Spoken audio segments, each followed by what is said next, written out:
Okay, good morning, everyone. My name is Susan Kettner, and I am here today interviewing Barbara Lerman, who, among other things, is a very dear friend. And she's also a past president of the New Rochelle Bar Association. Today is September 4th, and it's approximately just a few minutes before noon on this beautiful fall day, late summer day. Good morning, Barbara. Good morning, my friend. It's a pleasure to be here. Thank you, Warren.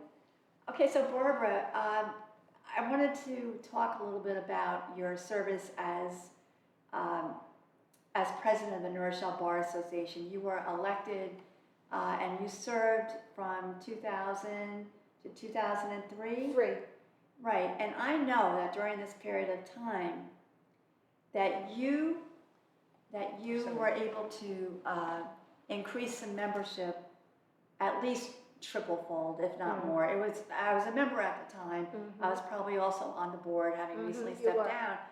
And it was a very vibrant board, I remember, but you did a number of things that really brought people in far and wide. And if you want to just talk about your service at that point, I know you've done so many different things. I'd love to. We had a wonderful burst of activity, and during those periods, and I'm going to really take your 2 years and my 3 years and kind of put them together because things were happening starting with you that brought us to where the bar is today, frankly. One of the things we did was get directories, and that was so exciting, and it took, I can't tell you how many hours it took, day and night, making sure that we had everybody listed with the right phone numbers. We talked about what their specialties were, and I believe that allowed the members to get to know each other, and also was a way of referring cases. So if I had somebody calling me for a surrogate practice case, I would call you, or I would recommend them to you. If I had somebody who needed a PI case, we would think perhaps of Milton. Now this is, I don't want to limit this, but the truth is that Susan, Milton, and I were a triumvirate for about a million years. You're right. One of the things we did, I think you will remember, are our picnics. Oh my God. That also started during those years. So Susan and Milton and I would go shopping on the afternoon of the picnic, and we would go to the supermarket. And I think you remember something about Milton on the floor of the Stop and Shop trying to decide what kind of ketchup we should get. And then we would take all these packages, load them in a car, bring them to a dock somewhere, because Ed Lockman's family was a member, was it Echo Bay? It was the Echo Bay Yacht Club, you're right. And he arranged for us to have our picnics there. So we would get all these millions of bundles, boxes, crates, and we'd bring them down a very scary flight of steps to where the boat is, and we would load everything onto the boat, 3 of us. And it took us hours. That was almost a whole day's work, shopping and then moving the stuff. And then we would now go across the river or whatever that little water was, and we would get to the island where Echo Bay Club lived. And when we got there, I don't think it was the first year, maybe the second year, we discovered that this was the place where geese pooped. Right. And do you remember? Yes, we had to clean it up. We didn't have rakes the first time because we were so stunned. But that took the 3, we did a lot of work that way. Then we first had to unload the boats and bring all the food over and start the barbecues. And those were the most wonderful events that went way into the evening. And we have a gazillion pictures of starting during the day and going into sunset, which were really we had it every year, so, and I think we still do, trying to see if there's anything that, this kind of thing, I don't know if you can see any of this. You see any of this? A little bit, yeah. That's where it was. We did it years and years. I think when Eddie maybe was no longer a member of the club, we moved around a little bit, and one of the things we did, are you seeing any of these? A little bit? All right, somebody will see themselves and say, yes. And then we moved to Five Islands. That's correct, yes. And that was a wonderful place to be, because it had a, what do you It call had it? like a little shelter, a Canopy. Yes. gazebo. What did you call I it? call it a canopy, but it's You know, it was a place where we were able to be sure that we were not going to get rained out. Every year, Rich Moley was there, and every year, Frank Nicolai was there. Rob DeBella, a very young man, you mentioned Amy Carvelli. Thompson, we Right. know her as Carvelli, John Colangelo, Tom O'Toole, was he still around Yes, at he those was. times? Yes, And we would have 30, 40, 50 people, and there was always dancing and music. And the food was great. These went on for years and years with us doing the schlepping. And then when we moved, then we got a chef. Didn't we get somebody to do we did. we kind of grew up a little. Milton Kreppel hung up his apron, and we got a professional involved, and that. I just want to go back to your presidency of the North Shell Bar. There was because I remember I was on the board of directors. You were very, very adamant about, even during regular meetings, that we go up and introduce ourselves to people who are new. And the whole idea was to really make people feel welcomed into our bar association, and also to scatter throughout the room and not just sit with people that we've known for many years. You know, in a way, I almost felt like a missionary, but it had very positive results. People felt included, and they felt that they were welcomed into the bar association. That was important to me because when I first started, I really didn't know anybody. There weren't many people around at these dinner meetings. Right. But nonetheless, I found myself standing alone, and that's why we had that policy that each board member, when we would have a dinner meeting, each board member had to shake 5 new hands. They couldn't go, if they shook each other's hands, that didn't count. Right. And I think you're right, that made people feel welcome, and they started to come back. Even the older people who had been away for a while started to come back. I'm trying to think of,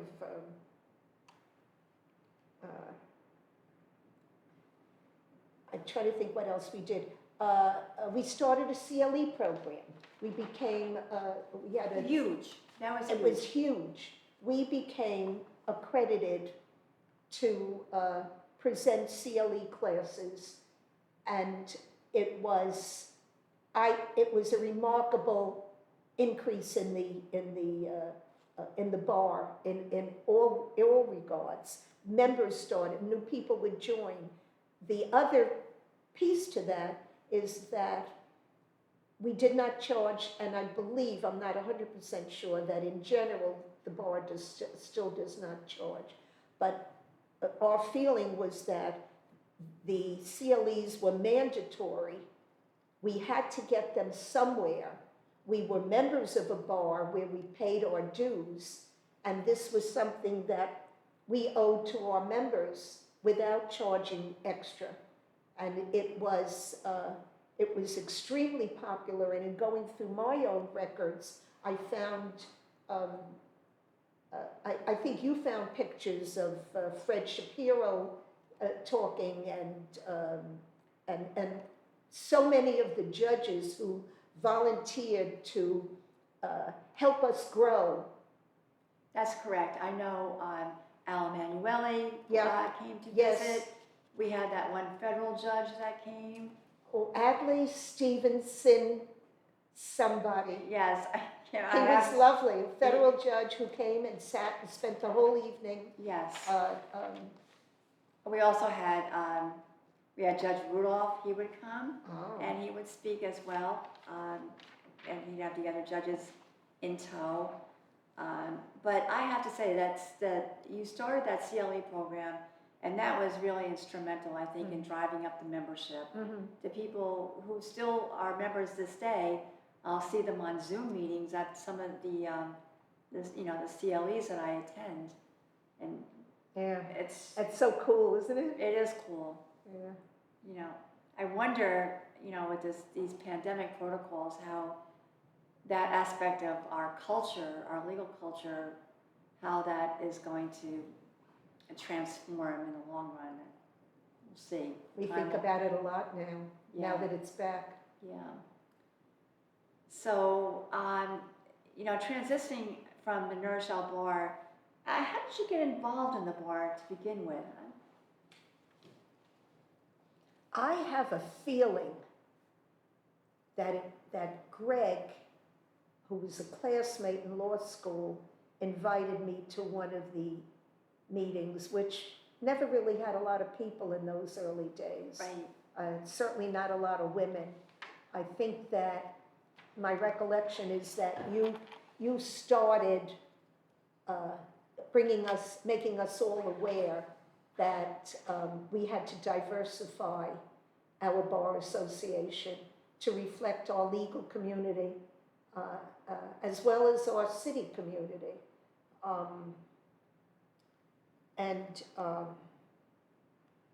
I believe that you started affirmatively welcoming women and people of color. Well, one of the things I know that we did in the earlier days was we revamped the bylaws.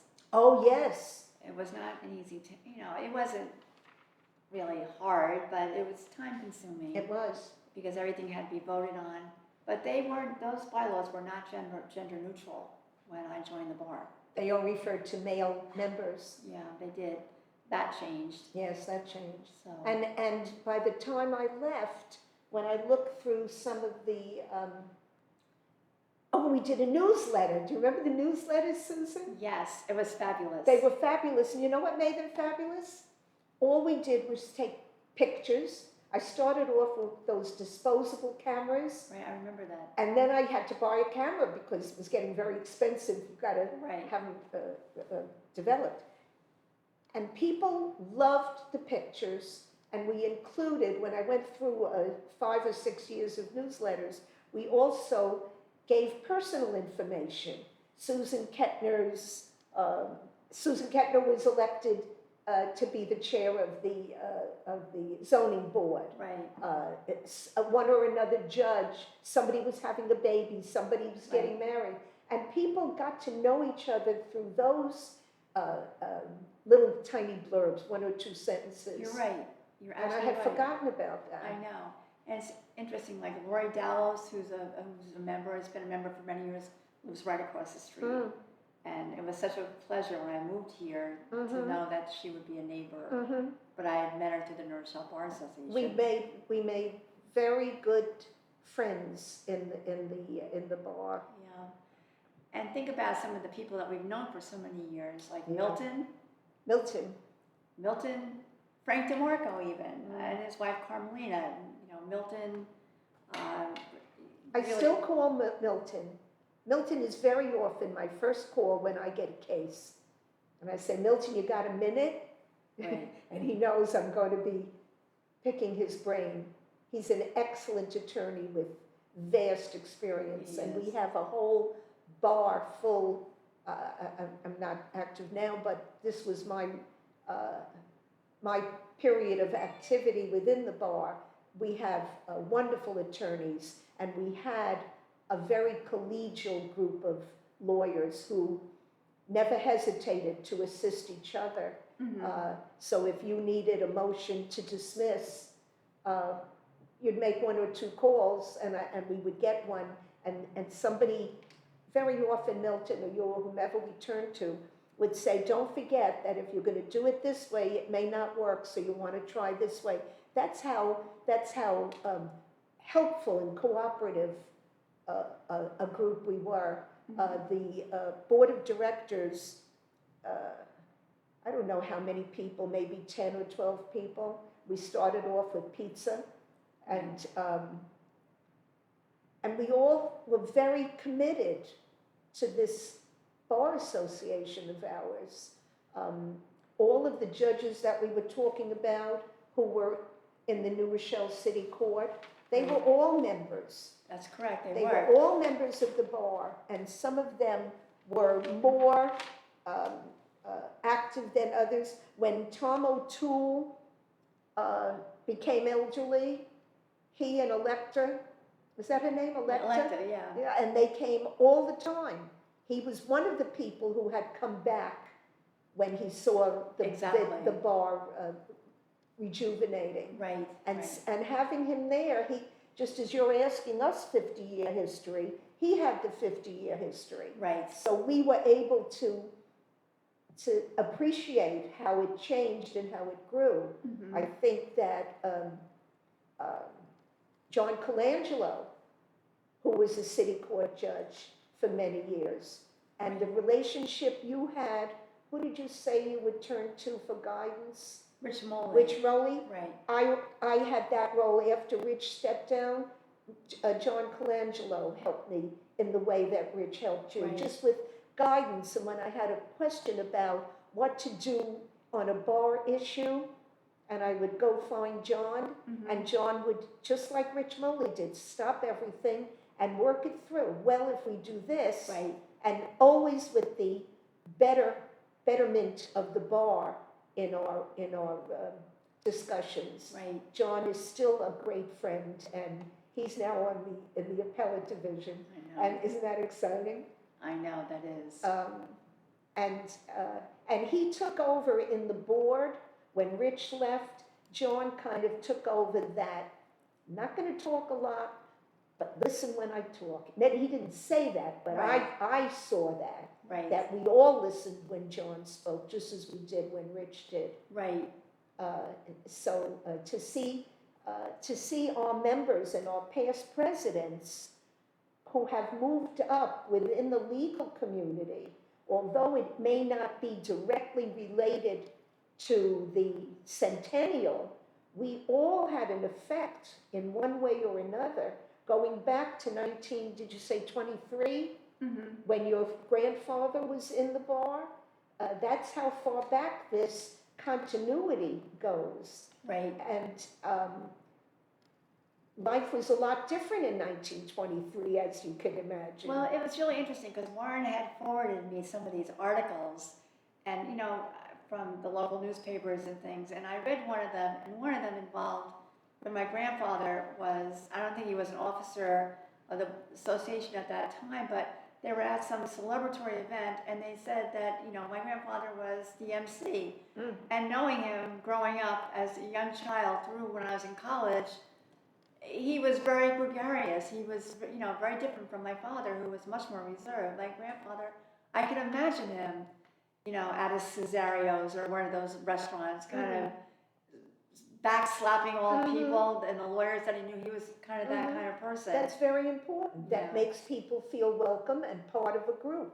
Right. The other thing that we used to do was we started inviting other bar associations. This is almost 20 years ago, when I don't think anybody else was doing it but the New Rochelle Bar. We started inviting, I remember working with the Pelham Bar, and we went to a restaurant down the street in Pelham. We would had a couple of joint meetings there. I remember that, yeah. And then we had some meetings with the New Rochelle Bar. And if you recall, I think I'm remembering right, Sue Capici was the president of the bar. Was it Pelham or was it Mount Vernon? That was Mount Vernon. Right. I don't remember who was in the, was it Jennifer? I don't remember. Pasquantonio, yeah. Maybe it was I Jennifer. think she might have been the connection for that. And Sue Capici was the connection for the Mount Vernon Bar, as was Charlene Delicato, who went from the New Rochelle Bar to county attorney, Right. which now is John Noner, as we know. Right. And Susan Capici went on to be acting Supreme Court judge. That's who right. That's who I right. work with up in the county court. And she is in charge of the domestic violence part. Correct. And I believe she does it throughout the 9th JD now, Right. which is really quite something. Right. And she and I met when we were newbies in bar associations, and we saw the benefits of connecting neighboring communities, all doing the same thing, showing up in most of the same courts, and now we know each other's names, or they're familiar looking. So there's a camaraderie that's formed by moving people towards each other. Well, it's interesting that that our bar association has really fostered many people's public careers. I think about That's right. Judge Gail Rice. That's right. I think about Judge John Colangelo, Rich Moley. and Judge Moley. He went in, that's right. All of them, and certainly I know Tim Idoni, who's not a lawyer, but he was always, he would always, he always expressed an interest in the association, and certainly while he was mayor, we always wanted to support any of his initiatives. But even things like, the Zoning Board of Appeals and all these other city boards, a lot of people, kind of sharpen their pencils in the New Rochelle Bar Association in these directorship roles. Frank DeMarco served on the, basically on the appeals for the Assessment Review Board for many, many years. And, there were countless people that really donated a lot of their time. I'm thinking about Warren here too. He's going around, and if we're not for you, like filming all of this and sitting through this, Warren, and being... Do we get like royalties or anything? Oh, absolutely, of course, yes. I mean, honestly, really, I give you a lot of credit, Warren. The next CLE you can go for free. Oh, that's cool. That's cool. We also watched during that time,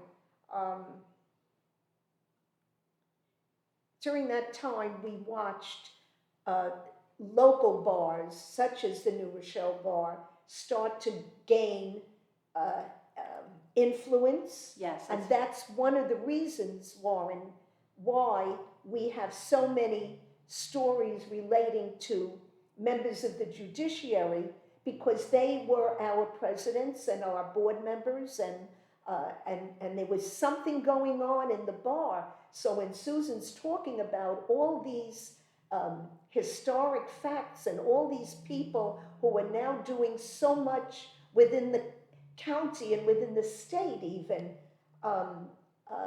this has to be the common denominator is the New Rochelle Bar. So you have had you've had several careers since you were president. You were in your...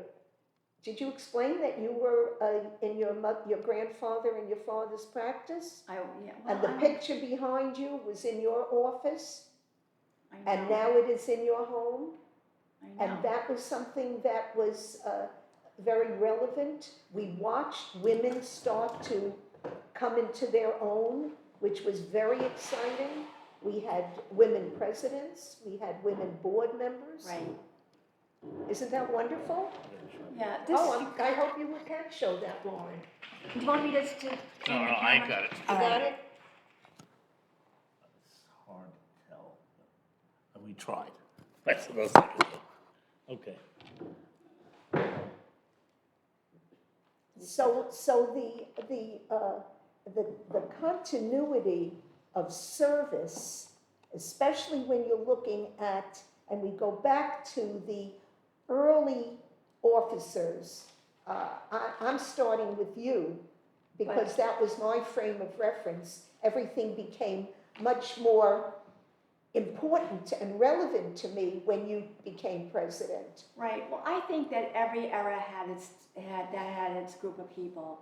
Some may be more active than others, but immediately before me, I know Milton was the president, Right. and before that was Ed Lockman, Right. and they remained on the board for a period of time, and they were active.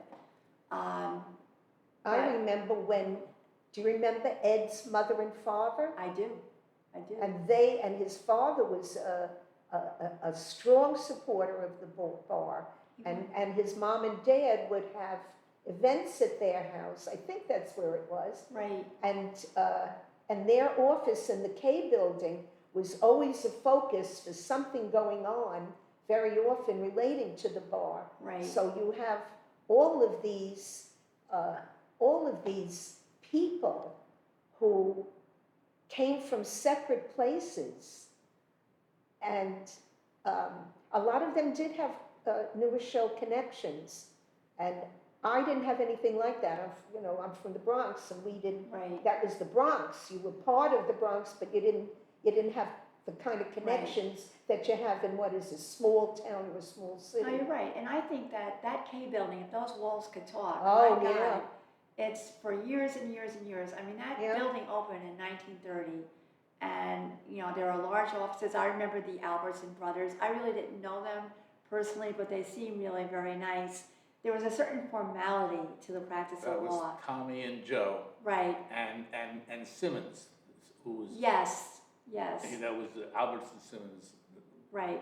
And then became Albertson Simmons, Barber and Agatston, and then it continued Right. on and on and on. I remember Milton's father, and I remember Spencer Hinckley. I remember Ed Lockman's dad. And this kind of the culture that Milton and I grew up with. When that's Milton, that's a good point. Yeah. Excuse me. Milton's father, Irving, was a New York City cop, Mhm. and he became a lawyer, and he was in the K building, Right. and he was with Ed Brown, Yes. and Milton went in with Irving, with his dad, and Ed Brown. Right. And there was also, wasn't there Robert, was Bob? They had another person in the firm who was a very, very big on American civics. He's Oh, I passed don't away. remember. Oh, God. We can ask Milton. Can Yeah. we come back and have another one? We can get some, Let's clear it all up. But, that generation of lawyers, I really think of as being like the greatest generation set of lawyers. They're all, came, many of them came from serving their country in World War II and in the Korean War, and it was a real formative experience for them. None of them ever talked about it though, but it was an essential part of their service. And, unbeknownst to me, my father and grandfather were somewhat involved in the American Legion. They volunteered time to help them out, and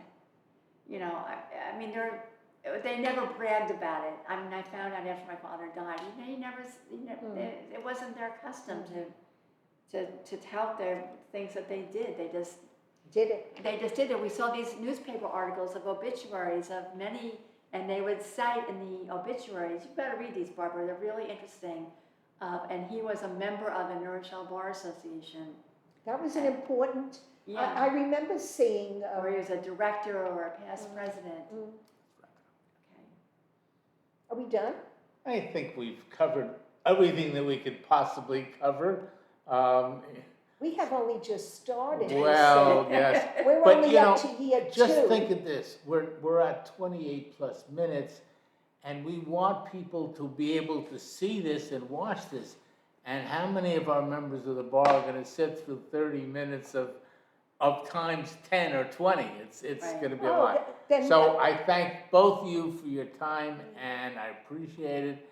And hopefully a lot of people will be able to see and know your history.